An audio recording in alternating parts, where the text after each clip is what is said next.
that field where we study the behavior of structures under the action of loads or forces is called engineering mechanics. Okay? First of all, why do we call that engineering mechanics? Another actually name for that is applied mechanics, because we want, as engineers, differentiate ourselves from the physicists who also study mechanics. And of course, basically nothing against my colleagues who are physicists, but they usually do not do a good job in presenting the subject of mechanics. They have their own way of doing it, which is very complicated and not easily understood. We use free body diagram, as you will see, makes the world a lot easier. But anyway, that's what engineering mechanics is. In fact, it's one of the oldest disciplines in engineering, because it is, in fact, the field that wants to understand, basically why you're studying it, we understand how any object, when it is subjected to the action of a force, basically responds. And when we say object or structure, that means anything that you see around yourself, whether it's man-made or nature-made. A tree, a leaf, or a chair, your own body, anything you can see. Because everything that you see in this world, it is subjected to the action of some kind of a load that is or force that is acting on it. In fact, when two bodies come into contact with each other, which is the case, you cannot find any object in the world that is not in contact with another object. Even if you're floating in the air, you're in contact with the air. Air is a fluid, and it is an object. So when two objects are in contact with each other, okay, that means they're exerting forces upon each other, and we want to study what happens to these objects. That's engineering mechanics. And as I said, statics is the first course that basically introduces or exposes you to that field, okay? As I said here. So studying engineering mechanics means understanding the action of forces on objects. The way, of course, I've outlined the course in the syllabus, as you can see, if you want, I always encourage the student, you want to basically learn on your own, go through a self-pace. I don't care, to be honest, as long as you follow the outline, meet the expectations that I have, it's up to you, okay? So I'm hoping that this course will give you a good, thorough understanding of the subject that will prepare you for future courses that you will be taking in engineering mechanics, okay? Now, what is statics, okay? Or where does the static stand within the field of mechanics? As I said, engineering mechanics is the study of the action of forces on objects. For that matter, if you in fact consider any system or any structure in engineering, engineering is the study of objects under the action of loads or forces.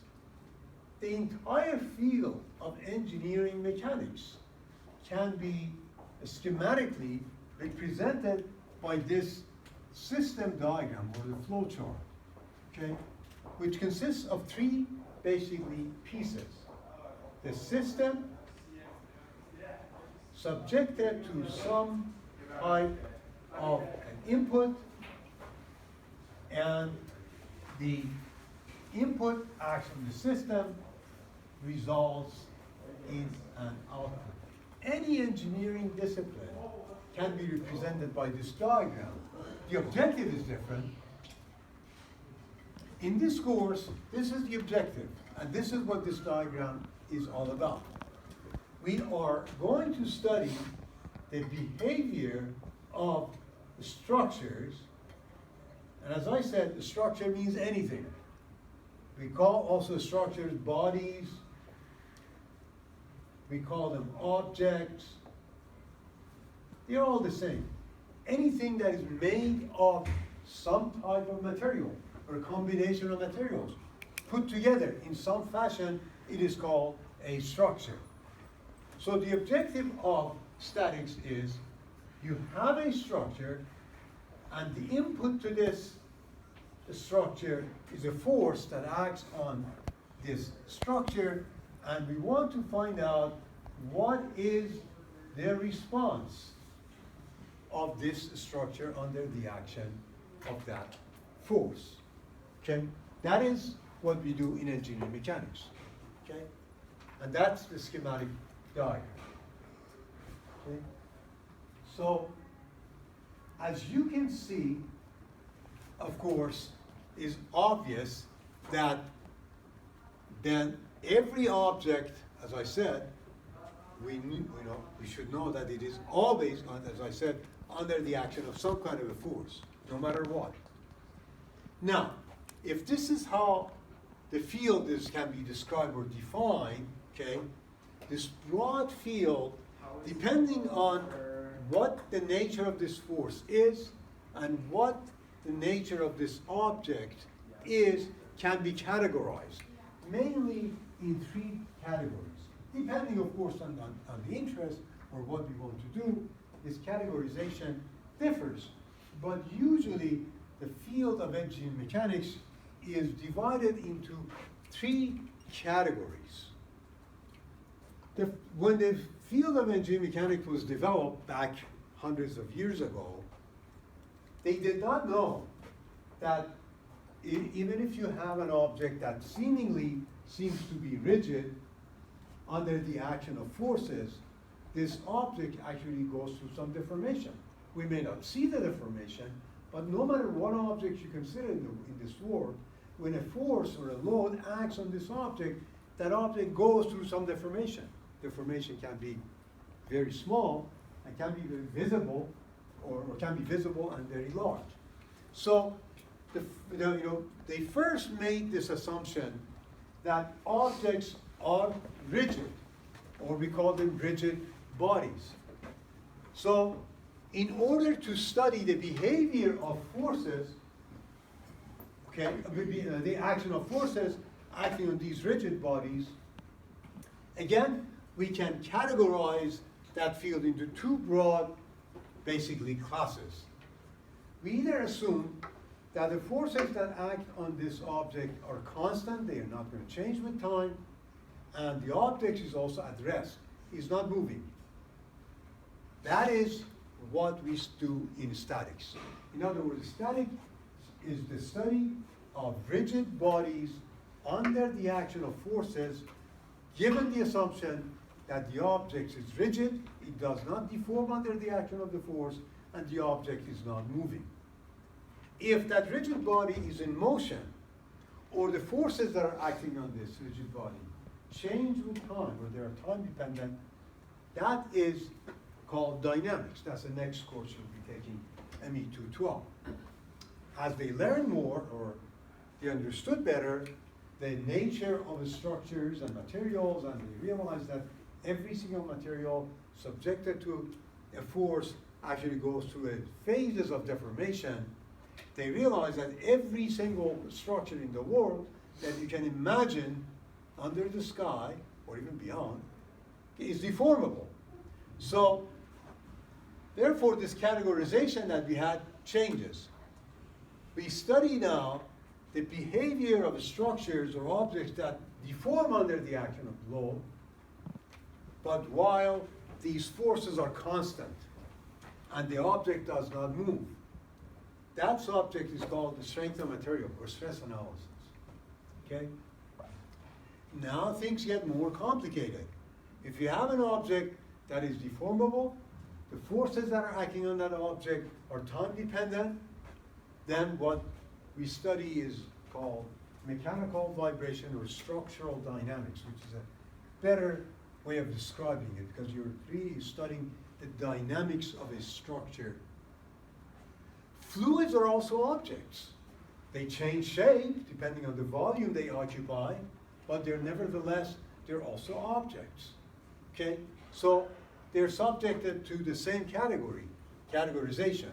You either study a fluid at rest or in motion, so that is categorized as the fluid statics or fluid dynamics. So this gives you the big picture of what engineering mechanics is all about. There are, of course, other subfields I haven't, of course, indicated here, like quantum mechanics and so on, but we don't get to that. That for the basically 99% of engineering mechanics is basically limited to studying these four areas.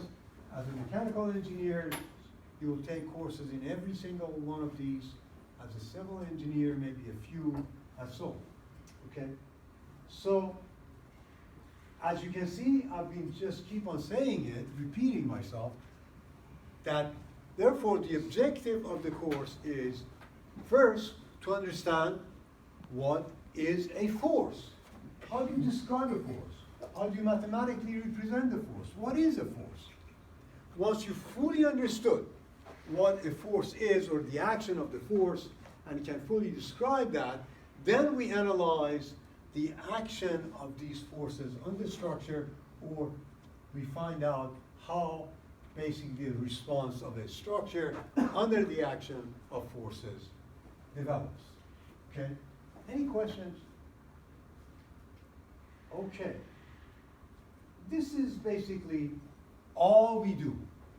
In fact, as you look at the syllabus, I've also divided it into basically two big pieces. You see these two boxes right next to the syllabus. The first 3 weeks of the course, or so, 3.5 weeks maybe, we focus on understanding forces. What is a force? We beat that to death. And the rest of the course is the action of forces on bodies or objects. So statics is understanding forces and their applications. The linkage, or the basically connecting link between the two, is the laws governing that relationship, which we call them law of equilibrium. Okay? But when we say forces, okay, we will talk about representation of the force, the rectilinear or the translational action of the force, rotational action of the force, how you add up all these actions together, how do you replace several forces with a single force, and so on. So that's what we study in forces. Then we look at the application on different structures that we will study. But how do we apply this to these structures? The governing laws or the guiding principles are these, which are actually the interpretation of three, I'm going to skip this, okay, or the interpretation of three laws that are the governing laws of mechanics. That's how you relate the action of the force to their application and understand what happens. These three laws, I call them three principal laws of mechanics. And unfortunately, sadly, tragically, they're called Newton's laws. Why sadly? Anybody? No, I'm not opinionated, I told you. Because Mr. Isaac was one of the biggest thieves of all time. He did not do anything. He was intelligent, for sure, but he stole everything that he claimed he had discovered or invented. He stole them from who? Anybody knows? Poor, humble scientist who lived, I don't know how many years before him, maybe 100 years. Yeah, 15th century. Galileo had discovered all these. The law of gravity, all these laws of mechanics, and all that. Poor guy could not publish it because he would be dead. So Mr. Newton comes along, discovers all these, wonderful contributions of Galileo, steals them, and publishes those and claims, comes up with this nonsense, the story I was sitting under a tree and this apple fell off and I discovered the law of gravity. Galileo proved that law, by dropping a feather from top of Pisa Tower, and in fact calculating that if you're assuming that there's vacuum, this is flowing in vacuum, independent of the weight, they reach the ground at the same level and so on. I mean, he had discovered all these laws. But anyway, these are called Newton's laws, okay? The two laws that we will be using in this course is the first law, which is really a foundation for statics, which states if you have a particle or an object that is at rest or moving with a constant velocity, that means acceleration is 0, the object will stay at rest or continues its basically motion at the same speed, okay? So that's the first law, okay? The second law, we have nothing to do with that in this course. That's what we do use it in dynamics. Means sum of the forces acting on an object is always the product of the mass and the acceleration. The third law is really probably the most important one, and that is the law of action and reaction.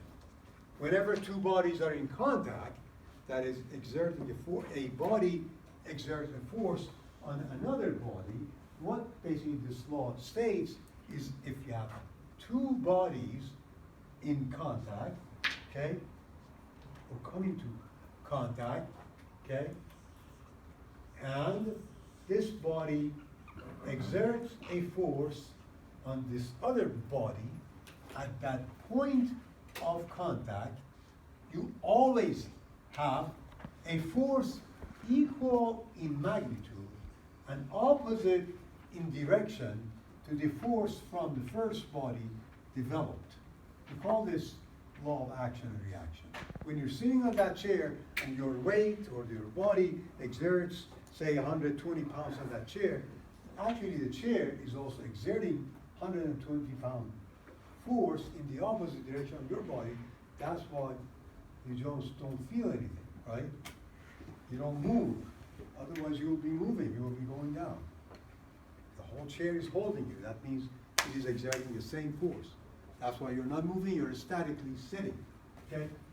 So these are really the important overviews that we want to know to see the big picture of where statics resides.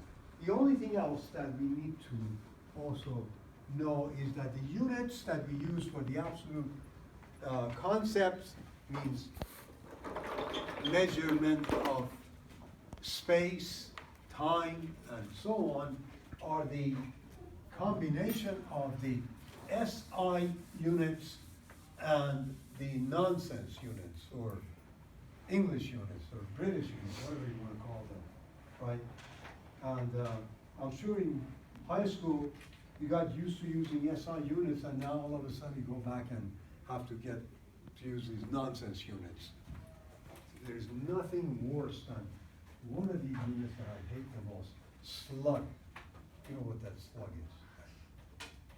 It's even hard to visualize, describe what that is, right? I don't know. You can understand kilogram, Newton, Pascal, very easy. But anyway, so we'll be using both SI units and the English units. And I always have this story to share. The year was, I remember vividly, 1975, and I was a sophomore. Our professor walked in, so excited, walked into the classroom. He was actually teaching static. He said, guess what? By 1977, we are going to switch to SI units. Never happened, right? You know why? Because the lobbies back then, steel industry, basically prevented that from happening because they did not want to invest any money changing basically whatever molds they had for making these steel products and whatnot. So Washington, even back then, was controlled by lobbies. So there's nothing new.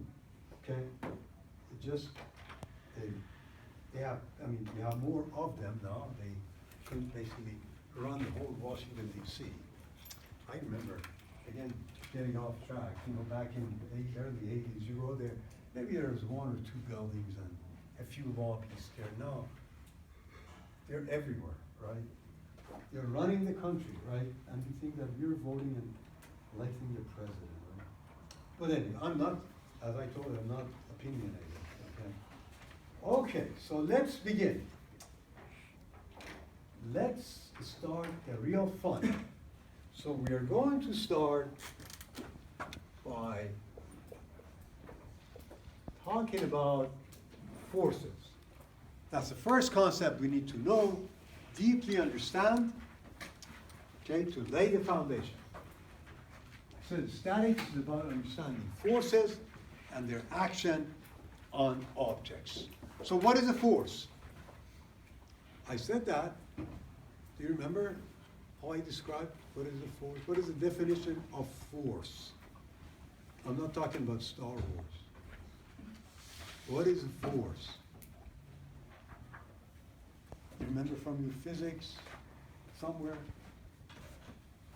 Okay?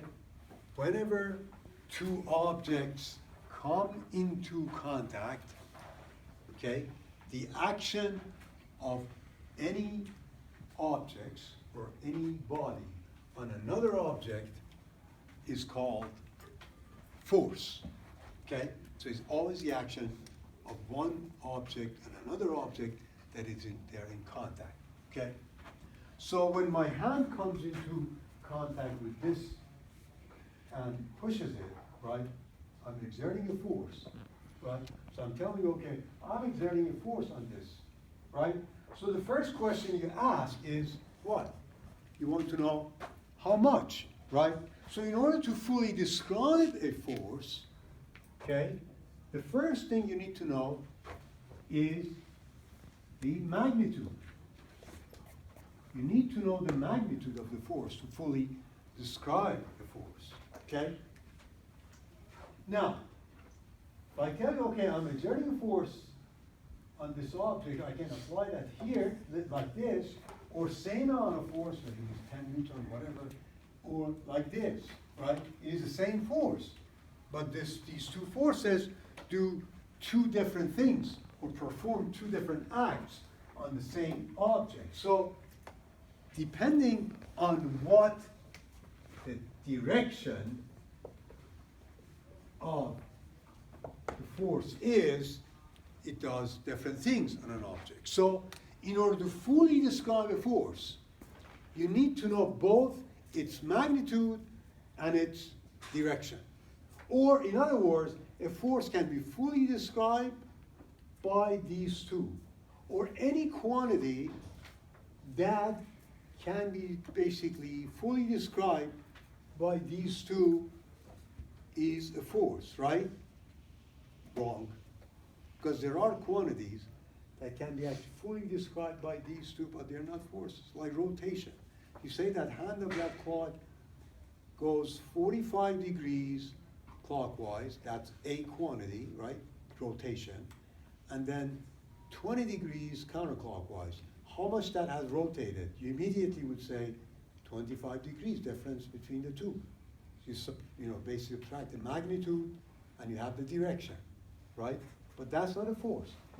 Forces follow certain type of addition that rotation, which has those two characteristics, does not follow.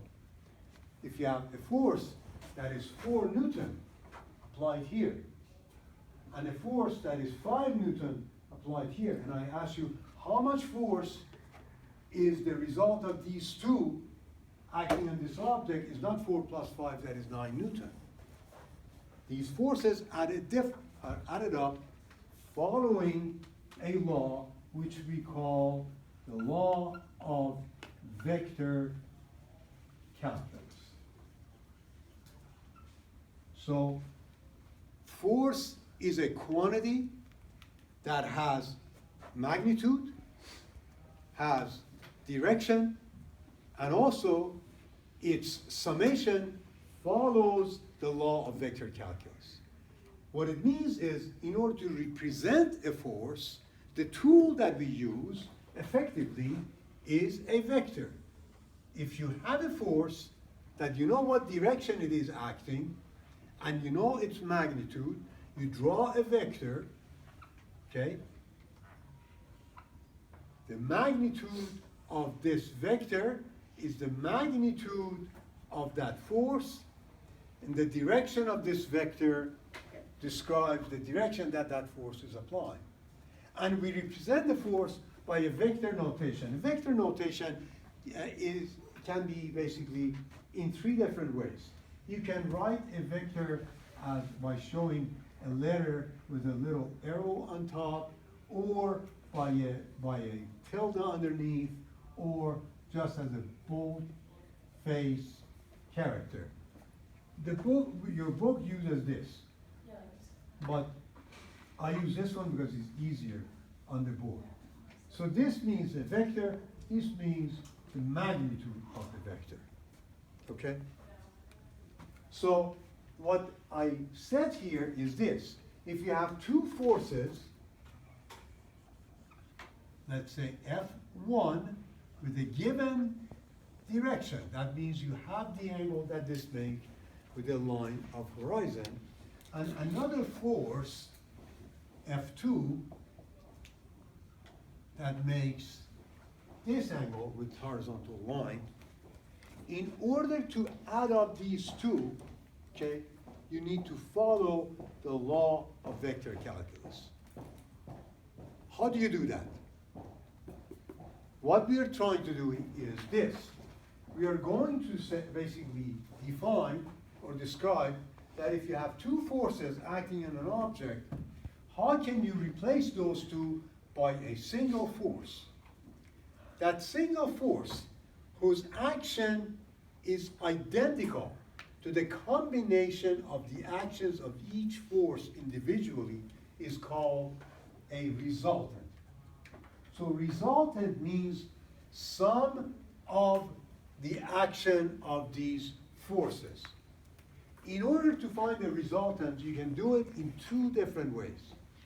One is by following the laws of trigonometry and geometry. I think these are running out of juice. Okay? Or, as we will see, using Cartesian coordinates. Okay? So let's first use it. This is the tedious way. I'm not going to emphasize on that.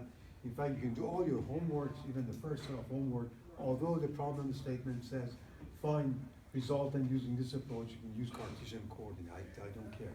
Because this is what we'll use rest of the course. But this is the objective. How do you find the resultant of two forces? Resultant means finding a single force whose action is equivalent to what these two forces do independently. This is how you do it, by using this approach. From the tip of the first vector, you draw a vector parallel to the second one and equal to its magnitude, okay?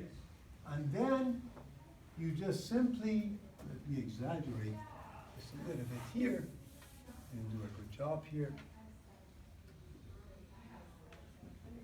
Okay, so this is a vector parallel to this, although I'm cheating a little bit, this doesn't look like to be parallel, okay? And then you connect the tail of this first vector to the tip of the second one, and what results here, okay, what results here is, these are there, okay, is called the resultant, or the sum of these two forces. Okay? It's called the resultant, or the actual sum of these forces. Okay? let's use a numerical example to show you how to do that, okay? So this is what I'm gonna do.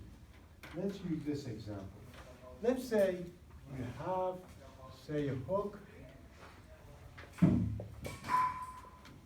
A cable is attached to this and is exerting a force of F1 whose magnitude is 10 Newton, and the orientation or the direction of this is 45 degrees, making a 45-degree angle with the line of horizon. Then you have another force, F2, whose magnitude is 20 Newton, acts at 30-degree angle with the line of horizon, and you want to find the resultant. In other words, you want to replace these two forces with a single force. That's what you want to do. Whose action would be what these two would do independently, or some of the action of these two. Okay? Using the law of trigonometry and geometry is this. Okay? As I said, from the tip of this, you draw a line parallel to the first one, or in other words, you draw a vector which is parallel to this, equal in magnitude. So in other words, you draw an F2 here. Then you connect this point O to the tip of this. And what results is the resultant. So when I say find the resultant is a force. So in order to find the resultant, or fully describe that, that means you need to find the magnitude of this force and its direction, right? Using this approach, in order to find the magnitude, you use law of cosines. Okay? What is the law of cosines? If you remember, this is the law of cosine. If you have a triangle with the sides A, B, C, the facing angles being alpha, beta, and gamma, okay? Law of cosine tells you that the square of this side is equal to the sum of the squares of these two other sides minus 2a times b times cosine of the angle between the two. You use this to find the magnitude. How do you do that? Let's try it here. You have the magnitude of these, you have this angle. You do have this angle because this is 45 degrees, right? And this is 30 degrees. So this angle, which is at gamma, would be 105 degrees, right? So what we do, we write r, square of r would be the square of those magnitudes of each, that is 10 squared plus 20 squared minus 2 times 10 times 20 times the cosine of 105 degrees. Okay? If you do this, you substitute, you will end up with the magnitude of r. If you calculate that, I have the answer here, comes out to be 25 Newton. So in order to find the magnitude, you use the law of cosine. But that's not enough. In order to fully describe this force, you also need to find the direction, or you need to find this angle, which I call that theta. Okay? How do you do that? In this triangle, if you look at this triangle, you use the law of sine. So for the direction, you use the law of sines. What is the law of sine? In this triangle, the law of sines, if you remember, was this. Okay? was A over the sine of alpha is equal to the B over sine of beta is equal to C over sine of gamma. This relationship exists in any triangle. So in this triangle, we will apply that. Magnitude of R over the sine of the angle that is facing it, sine of 105, is equal to magnitude of F2 over the sine of the angle that is facing it. We don't know what this angle is. Okay? Let's call this angle phi, right? Sine of phi. F2 is 20 Newton. We found this to be 25 Newton. So we find sine of phi, right? So we find this relationship will give me sine of phi. I'm sorry, sine of phi, not sine of phi. Okay? So we find phi, once we find sine of phi, and phi will come out to be 51 degrees. If you solve for this, you get 51 degrees. So this is what you want though. You want to find theta, the direction that this vector makes with the line of horizon, right? So theta is phi minus 45, so it's 6 degrees. So you use law of cosine to find the magnitude, use law of sine to find the direction. That is the first approach to find resultant of two forces, and we'll discuss the other approach next time. Yes? How specific would you want us to be when listing out like 6 degrees? Do you need us to say like below the horizontal or anything like that? As long as you're showing the diagram, that's fine. Because it's clear, and when you've labeled it like this, it's clear what you found. Yes? Do you have like a decimal place requirement? Not really, if there's, maybe one significant figure's fine. Approximation. Yeah. By the way, I forgot to ask a very important question. How many of you have purchased the book already? Oh my God. You should not. Because I'm going to use, these publishers, they just jack up the prices every year by just adding a few more colors. The 10th edition is no different from the 11th edition, and is available in full color, free, online. You can download it. How many of you have already downloaded? So you can ask how they did it. I'm not going to tell you. I know how, but I won't tell you.